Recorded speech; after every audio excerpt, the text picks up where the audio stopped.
Seguramente el impacto de la elección de Capital Federal guarda relación cuando uno lee el conteo de los sufragios con las expectativas previas generadas.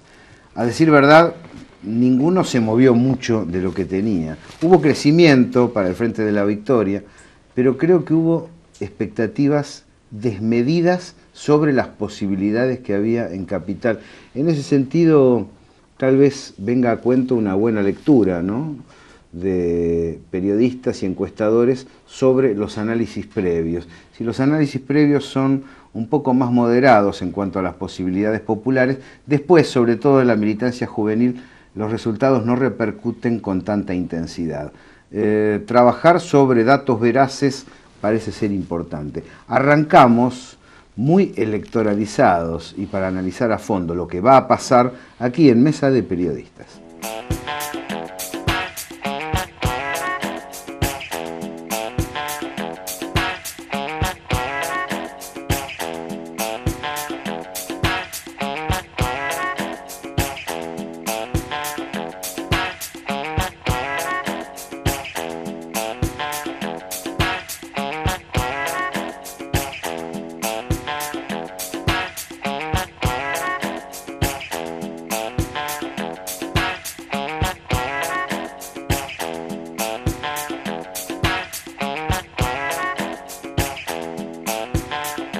¿Qué tal, Néstor Grojowski? ¿Cómo andás? Muy bien, ¿qué tal? ¿Cómo andás vos?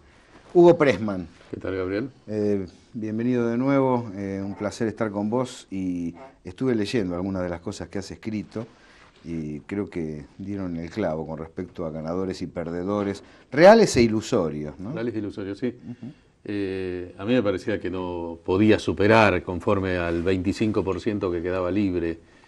La suma daba casi 75 en la primera vuelta, la suma de Macri con Filmus, y lo que quedaba era una parte, sabía directamente que no iban a votar a Filmus, como era el radicalismo, como era la coalición cívica, y quedaba, en realidad lo único que quedaba era los votos de Solanas. Con el tema del voto de Solanas, además la forma como se movió eso fue sumamente extraña. Dejar a la libre conciencia de los electores me parece que ya era una posición criticable. Pero luego la declaración posterior, en donde algunos, sensatamente, de los referentes y afiliados de Proyecto Sur, dijeron, no, vamos a votar a Filmus, entre Macri y Filmus, nosotros vamos a votar a Filmus, salió un comunicado que firmaba Julio Raffo, donde decía, se ha entendido mal lo de la libertad de conciencia, diciendo prácticamente que la libertad de conciencia consistía en votar en blanco. Claro. De manera que... Hay un dejo de irresponsabilidad ahí, ¿no? De confundir derecha e izquierda, así nomás, y de decir es todo lo mismo. Fíjate que de los 13 puntos que había sacado Pino, uno suponía que la mitad de eso podía ir, a lo sumo, podía ir, tal vez pudo haber ido algún puntito más. ¿Y de dónde se podía obtener votos? Y el poco caudal que sacó Tellerman, 1,70, una cosa así en la primera vuelta, tampoco todos iban a ir al Frente para la Victoria. Y 1% más, yo decía, bueno, pueden ir de esos votos que son inclasificables, que hoy votan por uno y mañana por otro, que hay un porcentaje extraño en toda esta melange electoral, ¿no?, que cada vez se acentúa más. Incluso es difícil explicar desde la ideología, hay que explicar desde otro lado que alguien que votó a Macri después vote a Cristina Fernández. Y esto parece hemos que tratado de desentrañarlo, claro, aquí. Ahora, ¿quiénes son hoy los componentes de Proyecto Sur, más allá de sus dirigentes? ¿Cuáles son las personas, cuáles son los sectores que siguen adhiriendo a Proyecto Sur con este tipo de planteos, donde se presenta uno de los grandes líderes de, podríamos decir, el conservadurismo en la Argentina, enfrentando un proyecto nacional y popular y optan por votar en blanco? Yo creo que es una masa de votantes objetivamente tecnocráticos, no en el sentido tradicional. ¿La masa de votantes? La masa de votantes en general, más allá de que algunos hayan votado por la candidatura de Macri y otros por la candidatura de Filmus, creo que lo que los une es la fantasía tecnocrática.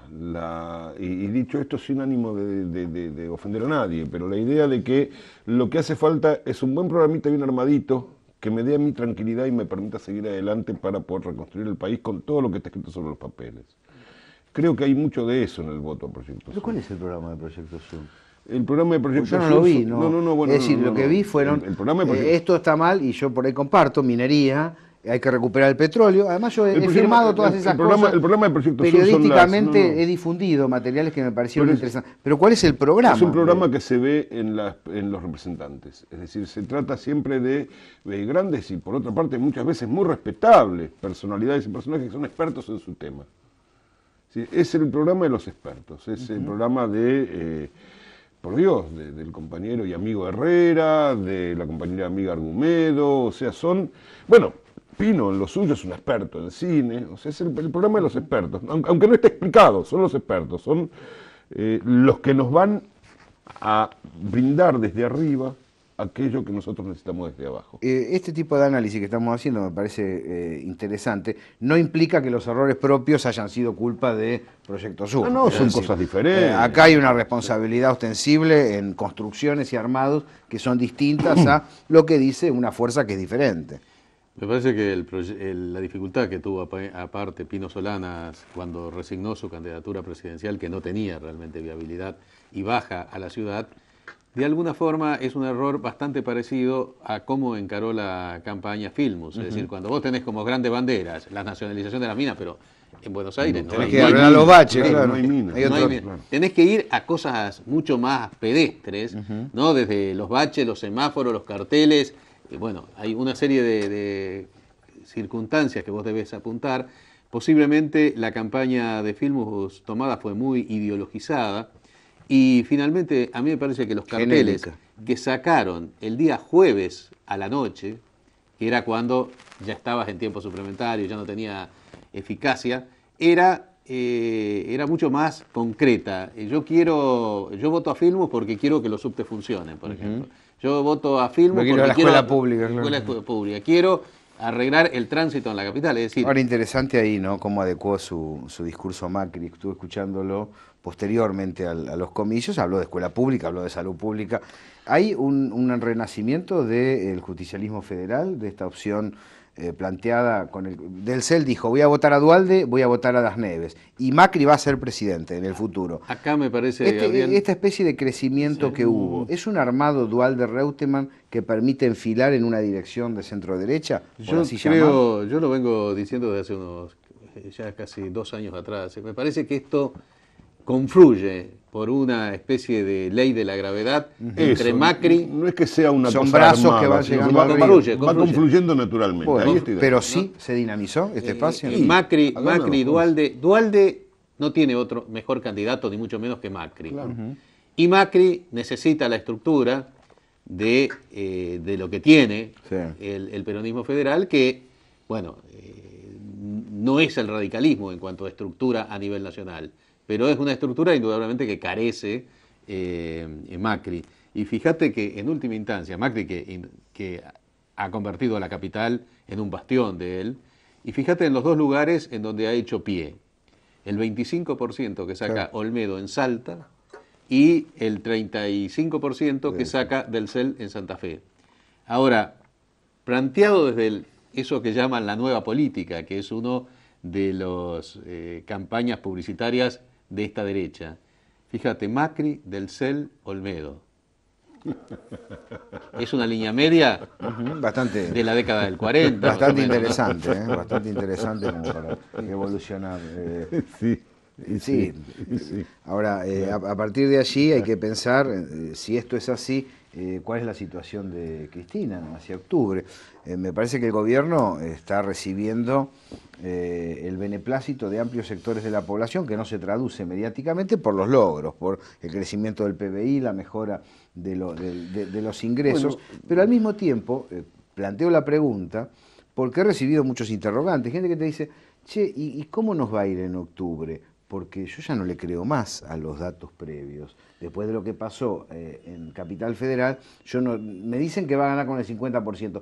¿Es posible eso o no? Si, en todo caso, ¿sigue siendo posible que Cristina Yo diría que gane si con vamos- tanta diferencia en octubre? Si vamos a tomar la elección del fin de semana pasado como una especie de preencuesta, habrá que ver lo que pasa el 14, por otra parte.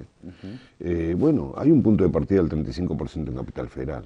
Es decir, los 35% de votos que votaron por Filmus Tomada en Capital Federal en esta segunda vuelta no son solamente los votos de los porteños que no querían tener un Macri reelecto, o sea, un contrabandista reelecto, un partidario de la tortura del Pino Palacios reelecto, un dirigente de la UCEP reelecto. No es solamente eso. Es también un 35% de porteños que dicen yo apuesto también a algo más. Lo cual se suma a todas las elecciones del primer semestre. Claro, con lo cual, digamos, la perspectiva electoral nacional, digamos, uno dice, bueno, teniendo en cuenta, de Santa Fe. Claro, el 50%, es decir, a ver, el voto Cristina en Santa Fe habría que medirlo más por la elección de Bielsa que por la elección de Rossi. Y no porque a uno le guste o no le guste más Bielsa, sino porque uno sabe que Rossi carga con el San Benito de haber sido el tipo que materialmente puso el cuerpo cuando fue la rebelión de la 125. Y en Santa Fe lo que obtuvo del CEL son los votos de la 125 en gran medida, mucho voto del pequeño y mediano pueblo santafesino, que en eso es una provincia bastante diferente al resto de la región pampeana, por ahí un poco el sudeste cordobés se le parece, que es la existencia de pequeños y medianos pueblos que acumulan una cantidad de votantes importantes. O sea, buena parte de esos votos surgieron de ahí, los votos de del CEL. Ahora, bueno, pero sí. hizo pie también en el Gran Rosario. Hay sectores populares que lo han votado. No, pero a ver, yo no estoy discutiendo esto, claro que sí. Indudablemente, acá hay un problema del Frente para la Victoria y del kirchnerismo en general, si hubiera que darle un nombre a esto, aunque yo estoy un poco harto de cada vez que aparece algo un poquito distinto le ponemos el nombre del último apellido que está de moda. Pero bueno, digamos, kirchnerismo. Uno de los problemas que tiene es encontrar el equilibrio entre el contenido nacional de sus candidaturas y el contenido de izquierda de sus candidaturas, por así decir. El contenido progresista de sus candidaturas. Por ahí uno podría, por ejemplo, en Capital haber dicho, bueno, por ahí un candidato, por ahí menos progresista, pero más nacional, hubiera obtenido mejores elecciones en la zona sur. Por ahí. No lo sabemos.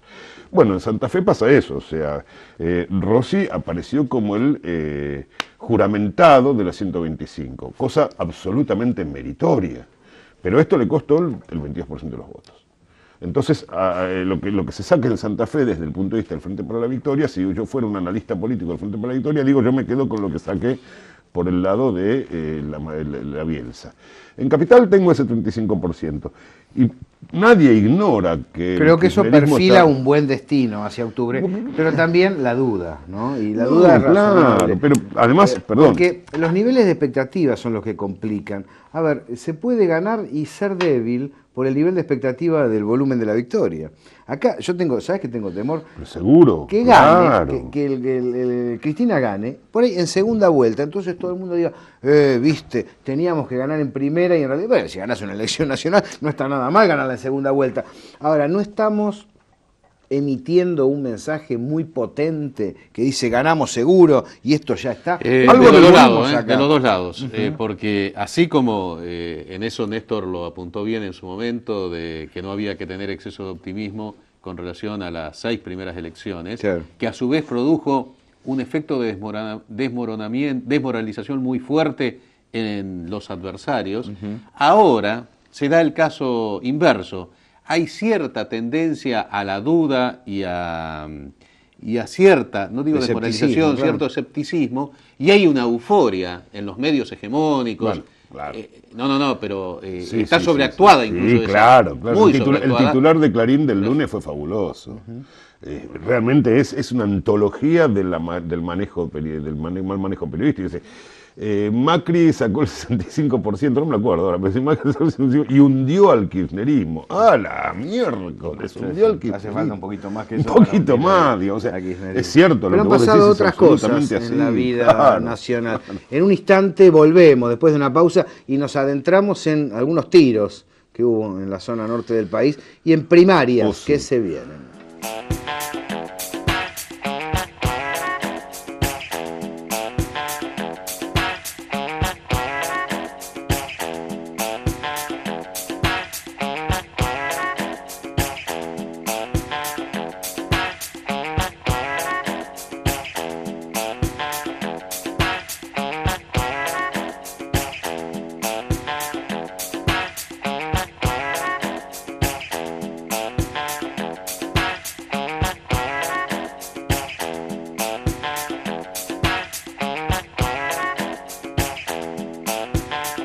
Una de las características de este ciclo, que arrancó en el 2003, es la determinación oficial de no reprimir las protestas populares, las protestas sociales en la República Argentina, aún aquellas que se oponen al sentido oficial. En este caso no fue posible sostener esa idea, y en Jujuy hubo una represión muy potente que costó la vida, creo, de 4 personas, por lo menos los datos que tenemos hasta el momento, y que aparece involucrada la policía y aparece involucrada una de las familias más importantes de la oligarquía argentina. ¿Cómo ven esta situación que se vio en la provincia del Norte? Hay un hilo conductor, ¿no?, en estos hechos entre lo que sucedió hace 35 años atrás. La familia Braquier está directamente involucrada con la noche del apagón en Calilegua, en General San Martín, y 35 años después de un hombre que, Pedro Braquier, que escribe libros de filosofía y que ha manifestado simpatías hacia el kirchnerismo, reproduce un hecho que en el norte no es la primera vez que sucede, por lo menos, y no solamente aquella referencia es la única que uno puede hacer. Correcto. Acá totalmente de acuerdo, totalmente de acuerdo. Acá es cierto que Pedro Braquier se ha definido como partidario del kirchnerismo. Ahora, uno se pregunta si un partidario del kirchnerismo puede, por un lado, tener una provincia en un puño, como la tienen los Braquier, y además, por 15 roñosas hectáreas de 120.000 cobrar 4 vidas. Si puede es un concepto vago, ¿no? No, si puede, si el kirchnerismo puede tolerar ese tipo de situaciones. Incluir. Claro. Yo no sé si puede. Entiendo. Si poder puede. No. Si puede está políticamente. Planteando otra observación que se vincula con algunas listas no es ético de algunos armados. Claro, no es ético lo que estoy diciendo, es político.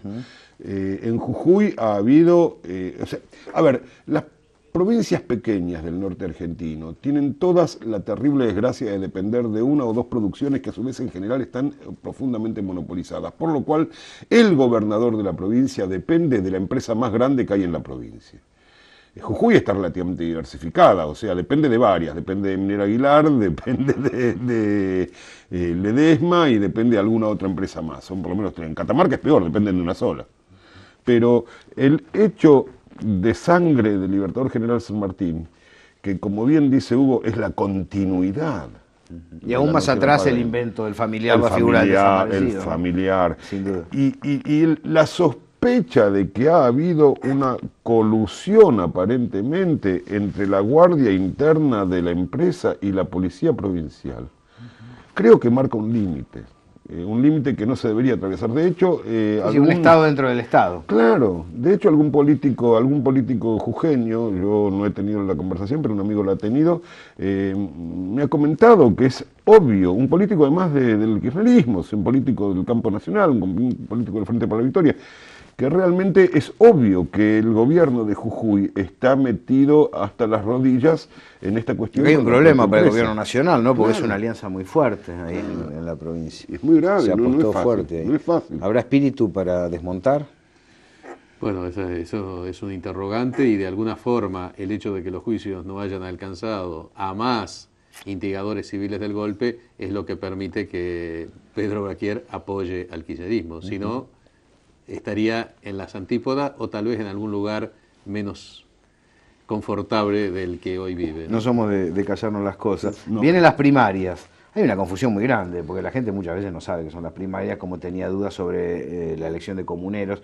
Esto no es grave, porque se le puede explicar, y además se va haciendo una práctica, una gimnasia, para lograr incorporar las primarias como internas abiertas y llevarlas adelante. ¿Lo ven como un hecho positivo? ¿Lo ven como un hecho que va a contribuir a la consolidación de la participación en la Argentina? Partamos de la base de que esta no era la idea original de esto que se conoce como PASO el 14 de agosto. La idea era justamente dirimir las internas entre los partidos políticos, que forma parte de una reconstitución de los partidos políticos que prácticamente desde el 2003 no tienen internas, ¿no? Se designan a dedos. Ahora bien, todo eso que demuestra que no se puede meramente hacer por ley.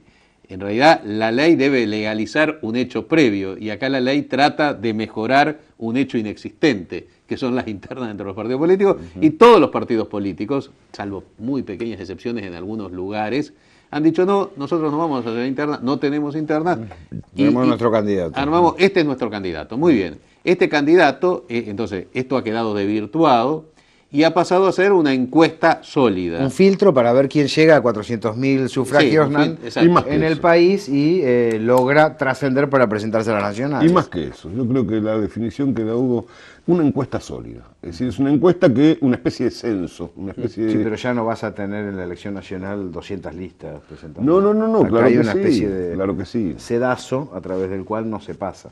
Eso es así, digo, pero de todas maneras convengamos que los grandes lineamientos van a ser los mismos, es decir, va a haber, por así decir, como decís vos bien, un filtro y un sedazo, pero el bloque mayoritario de las votaciones, de los votos, van a ir a... Sí, esto es lo que tiene claro. el Frente para la Victoria, esto tiene el radicalismo, esto se va... Se han transformado en una especie de primera vuelta. A mí lo que me preocupa... O vuelta cero, no sé. Sí.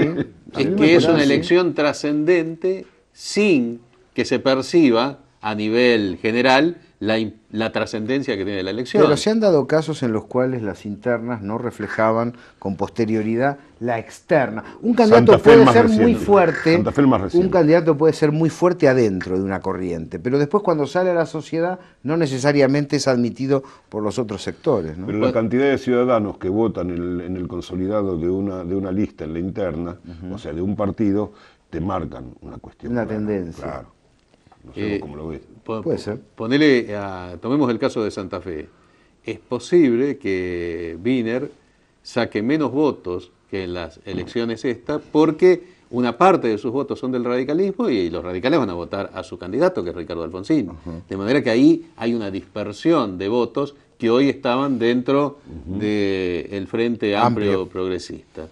En el caso del Frente para la Victoria, ahí va a ser interesante poder apreciar cuánto efectivamente Cristina Fernández arrastra en la elección nacional y cuánto hay de ese voto que se dispersa para otro lado, de la misma forma que se dispersó entre la interna y la elección provincial. Creo que puede llegar a pesar el hecho de tratarse de primarias, porque si bien en la disposición son obligatorias, todos sabemos que hay una tendencia menor a participar de una primaria que de una elección ejecutiva nacional, ¿no? Así como suele haber más baja cantidad de votantes en una legislativa.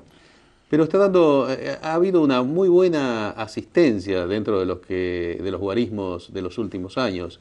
Está arriba del 70%. Y fíjate que en una elección que estaba definida, porque todos sabíamos que era ilevantable la situación del balotaje en Capital Federal, la cantidad de asistencia fue muy parecida a la de la primera vuelta. Está bien, pero yo aceleraría la dimensión explicativa en estos eso 10 por días, supuesto, sí. porque No, si no, la eso gente por no supuesto. sabe qué es lo que va a ir a votar, Sí, claro. va a ser muy difícil encarrilarla en esa dirección. Anticipo, me parece bien que haya juego electoral y que haya posibilidades de elegir. No estoy cuestionando la determinación, pero la orientación es importante. Creo que si no, va a haber varios que van a decir, yo no entiendo bien cómo es esto. Cuando se planeó esto, tal vez no se tuvo en cuenta, pero ha tenido un resultado interesante. Si no hubiera estas primarias, es posible que ante los éxitos obtenidos en términos relativos en Salta y Santa Fe y Capital Federal, Macri podría confluir como candidato a presidente. Ahora está vedado por el hecho de que está este paso previo. Y más de un caudillo local hubiera estado tentado de saltar el alambrado, obviamente. Claro. Sí. Sí, de todas maneras, digamos que las primarias, en cuanto a lo que vos decís de las dificultades, creo que sí conviene aclarar, pero tomando una cita, yo esto lo cito del Colorado Ramos, aunque creo que él a su vez citaba a alguien más, en el cuarto oscuro es donde todo se ve más claro. Creo que yo confío en la capacidad de los argentinos de enfrentar las opciones reales en el cuarto oscuro y saber, digamos, qué es lo que tiene que hacer. Pero yo estoy de acuerdo que puede haber triquiñuelas técnicas. No, últimamente votos ha anulados. demostrado una capacidad electiva el pueblo argentino muy fuerte que ha golpeado aún a los cercanos, ¿no? Sí, Eso me sí. parece interesante. Néstor Grojowski citó a Abelardo Ramos y me da la impresión que ahí... Bueno, vos venías hablando de Trotsky hoy temprano, así que ¿por qué no? En la inauguración Era de fuera del aire. En la inauguración de la embajada argentina en Brasil, 4.000 metros cuadrados, era extraño, en realidad bastante desconocido, de que Argentina no tenía un edificio en Brasil. Sí, en Brasilia. En Brasilia, sí, pero no tenía embajada. Claro. Y lugar decisivo, si lo ahí, en los discursos realmente notables de Dilma Rousseff, de Lula, me parece que el Colorado Ramos debe haber estado sonriendo, Sí, Perón también. sí, Seguramente cuando, por aquella frase que solía decir Ramos, que era de su propiedad, de su propiedad intelectual, y que algunas veces se la escuché repetir a Pepe Mujica: nosotros somos argentinos porque fracasamos en ser, Así es. en ser latinoamericanos, somos argentinos, uruguayos, paraguayos, bolivianos, porque fracasamos en ser latinoamericanos. Y seguramente Perón les recordaría a Lula, el ABC. Ahora, y creo que ahora que están recordando eso, otros creadores del socialismo nacional, la izquierda nacional, como se la llame, en Perú estarían satisfechos porque Ollanta Humala vino con Velasco, vino con Mariátegui y vino con Aya de la Torre, algo que hacía rato que no se veía en la política. Y juró por la Constitución del 79. Si en algún lugar nació esta dimensión que ustedes conocen como izquierda nacional, es en Argentina y en Perú, casi paralelamente. Sí. Allá y la izquierda nacional argentina. Un detalle, en realidad no juró por la Constitución del 79, fue mucho más terrible todavía, porque él juró para poder ser presidente por la Constitución vigente, pero después dijo, juro también por los principios del 79, que es como decir, este es mi programa, muchachos, o sea, yo voy para ahí. Ahora, qué curioso, América Latina vuelve sobre el UNASUR a plantear este tipo de políticas, mientras en Europa y en Estados Unidos sigue el ajuste. Vos sabés que uno perfectamente lo puede ubicar a Lula, o a Cristina, a Rousseff, a Néstor Kirchner, a Correa, al lado de la línea histórica de Sandino, de San Martín, de Artigas, de Bolívar. Y aquellos que dicen, qué barbaridad, ¿por qué no somos socios de Brasil? Que uno lo escucha hasta el cansancio de Narváez, en Macri, en Carrió, seguramente podrían estar abrazados con Bernardino Rivadavia, con Carlos de Alvear, con Justo José de Urquiza, ¿no? Sí. Podrían estar con todos ellos. Están criticando lo que se está haciendo, que en realidad es hacer una coalición. Mitre también, por supuesto. Lo que pasa es que son dos maneras distintas. Mitre coaligó al sur. Son dos maneras distintas para hostigar al sur. Claro, son dos maneras distintas de unirse al Brasil. El Brasil es una entelequia. Uno se alía con el pueblo brasilero o con los bandeirantes. Este es el tema. Entonces, cuando algunos lugares nos dicen coliguémonos con el Brasil, están hablando de coligarse con los bandeirantes. Y otros están hablando de coligarse con el pueblo brasilero en una gran confluencia nacional y popular. No sé si Europa y Estados Unidos tienen una salida con este camino, pero lo vamos a charlar en otro de los programas. Gracias, Hugo. No quedó para aclarar el tema de que el triunfalismo es pernicioso visto de cualquiera de los dos lados. Así arrancamos y así cerramos. Bienvenido sea. Gracias, Néstor. Nos reencontramos la semana que viene aquí en Mesa de Periodistas. Gracias por acompañarnos.